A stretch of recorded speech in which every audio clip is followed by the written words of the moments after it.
ভেবেছিলাম শুধু বাংলাদেশের অনেক চ্যানেল ইউটিউবারকে খেয়ে পড়িয়ে বাঁচিয়ে রেখেছি, আমাকে নিয়ে কন্টেন্ট বানিয়ে তারা সবাই দুবেলা খাচ্ছে, গাড়ি বাড়ি করছে।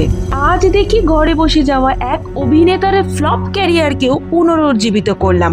নিজের সিনেমায় প্রমোশন ভিডিও, কন্টেন্ট বা ইন্টারভিউ পোস্ট করলেও এত লাইক কমেন্ট পায় না আজ যতটা পেয়েছে।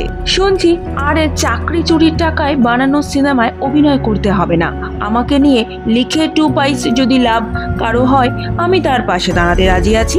বড় ভালো লাগলো তার ক্যারিয়ার ঘুরে দাঁড়াক।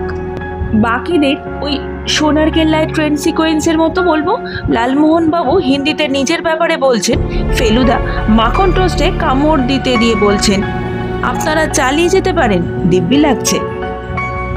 গরমকাল, আমার কথায় প্লিজ রেগে যাবেন না, শেকু মাকু শোনা আমার, আরো বেশি কিছু সময় একটু চিড়বিড় করবে। আয়া মৌসুম ঠান্ডে ঠান্ডে দার্মি কুলকা লাগিয়ে নেবেন। কলমে ময়ূখ রঞ্জন ঘোষ।